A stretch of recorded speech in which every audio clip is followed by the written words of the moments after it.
Oh, Jesus. So I'm looking really scruffy today, and that's just whatever. It's actually because a friend of mine got me up at like dark 30. Actually, it was like 6:30 in the morning to do a word war with her at 7 a.m. my time. She, of course, is on Eastern Standard Time, so it was 10 o'clock for her. She was probably bright-eyed and bushy-tailed, but I look like hammered shit. Anyway, I was going to do a video today about the state of the industry, which isn't that great. I have to say the state of young adult books is great, and it's probably one of the few things, the few genres that is actually keeping publishers afloat. So if you're a writer and you're planning to write within YA, that's probably a good thing. It's not so good for other writers, but that's kind of where it's at. So far, the rumors about Borders going bankrupt haven't it hasn't happened yet. But it's not. I mean, it's not like internet rumors. I mean, this stuff was coming from the Wall Street Journal and things like that. So I have concerns about that. That would be horrible for pretty much everybody. For people thinking that they could make a living at writing, that it's really bad for those people, because if Borders goes under, and Borders is a huge share of print runs, because I mean, that's miles of bookshelves that's going to go away. And what happens is that whatever that percentage is, this is just in my head. I can't guarantee that this is what's going to happen, but it makes sense.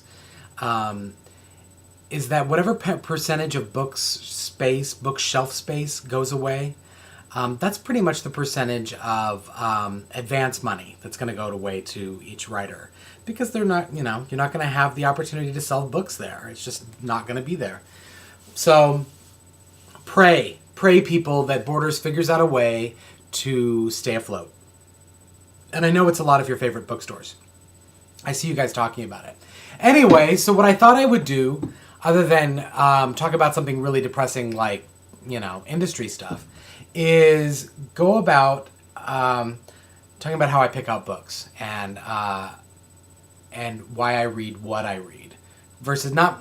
So I've seen the why I read thing going around, but I want to talk about why I read exactly what I read. And it's not just that I read YA, because I start with a large group of books. I mean, I went to the library, I checked out like 17 books, and then I narrowed it down to 6, and I'll tell you why. When I go about picking up a book, I mean, this is fine. The back cover blurb is fine for whatever, and that's just sort of a general interest thing. And the cover, of course, I do judge a book by its cover. I know that's going around, and I like Going Bovine. I love this. I think it's sort of whimsical and kind of fun, and it doesn't hurt that it won the Prince Award. So I go with that. But beyond that, if I'm gonna actually choose to sit down and read it, I go for certain things, and particularly I probably read it kind of like an agent reads books, and that, or manuscripts, and that is if the first sentence grabs me, I'll read the first paragraph. If the first paragraph grabs me, I'll read the first page, and if that grabs me, then I'm probably gonna read the book. That's kind of how I've heard from just numerous conferences and things, how agents decide whether or not they're going to request a full manuscript from you to try to sell it for you. So let's see. So let's take this one sentence at a time here. So chapter 1, in which I introduce myself. So she titles her chapters, which I have a tendency to do. The best day of my life happened when I was 5 and almost died at Disney World. Okay. Well, we want to know how she almost died. I'm 16 now, so you can imagine that's left me with quite a few days of major suckage. All right. So, and then the next paragraph, she introduces the voice.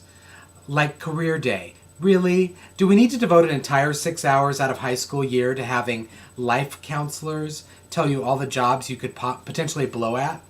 Is there a reason for dodgeball, pep rallies, rad soda commercials featuring Peter Day's smug, fake tan face? I ask you. But back to the best day of my life, Disney, and my near-death experience. I know what you're thinking. WTF? Who dies at Disney World? It's full of spinning teacups and magical princesses and big-ass chipmunks walking around waving like it's absolutely normal for jumbo-sized stuffed animals to come to life and pose for photo ops. Like, seriously. Anyway, it sounds fun. So that one stuck around, whereas something else went. And already went back to the library, by the way. So, and then, of course, one of my favorite authors, Dia Reeves. Slice of Cherry is the new one. And I'm not going to read any further than this first sentence. This first sentence was like, that's it. I'll love the whole book. Fancy only allowed 3 people in the whole world to get close to her. Daddy, who was on death row, Mada, who was working the graveyard shift, and Kit, who was dead to the world in the bed next to hers. And so when she awoke to find a prowler hanging over her, violating her personal space, her first instinct was to jab her dream diary pencil into his eye. Yeah. Murderous? Love it. Let's see. Naomi and Eli's no-kiss list. This one kind of sucked me in immediately. It has weird sort of, I don't know if you can even see it. Can you see the little icons that they've used throughout the book? Anyway, I'll tell you the first.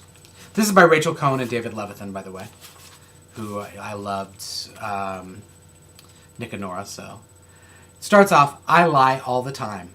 I lied to Mrs. Loy from the 14th floor when I assured her that I walked her dog 3 times a day and watered her plants while she went to Atlantic City to win the money for her son's sad operation. Or for her own elective plastic surgery, I'm not sure. I lied to the co-op board of my family's apartment building about my mom's episode that left our living room wall in partial collapse soon after Dad left. I also backed up Mom's lies to the board that we'd paid for the damage. Monkeys will fly out of my butt before we'll be able to come up with the money to fix the fallout. The way I figure it, if Mom and I aren't bothered by living in ruins, why should the co-op board care? All right, so I like the tone. That one automatically has this snarky tone that I love. So that one stuck around. Let's see. This is Anna Godberson's Bright Young Things. Prologue. Normally I'm not a fan of prologues, but this one kind of pulled me in, and I'll just read the first paragraph. It is easy to forget now how effervescent and free we all felt that summer. Everything fades, the shimmer of gold over White Cove, the laughter in the night air, the lavender early morning light on the faces of skyscrapers, which had suddenly become so heroically tall. Every dawn seemed to promise fresh miracles, among other joys that are in short supply these days. And so I will try to tell you, while I still remember how it was then, before everything changed, that final season of an era that roared. So she's sort of lyrical, and I like that sometimes. Hex Hall. Okay, I know a lot of people like Hex Hall, and by Rachel Hawkins, and they say that it's hilarious and funny, and I'm going to give it a shot, and I am going to read it. But I have to say that the first page did not have the tone that I normally go for. So it's not necessarily a bad book, and it's certainly well written. But, we all have our different tastes, and this has a specific tone that doesn't strike me as something that I would enjoy. But, whatever. Felicia Miller, this is a prologue as well. Felicia Miller was crying in the bathroom, again. I knew it was her because in the 3 months I'd been going to Green Mountain High, I'd already seen Felicia crying in the bathroom twice. She had a really distinctive sob, high and breathy like a little kid's, even though Felicia was 18, 2 years older than me. I'd left her alone before, figuring that it was every girl's right to cry in a public bathroom from time to time.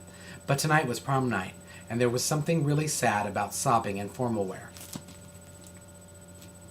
Okay. It's distinctly girly, which I would normally enjoy if the girl was kind of a bitch. I have to say that I do like girl books when the protagonist is really not pleasant.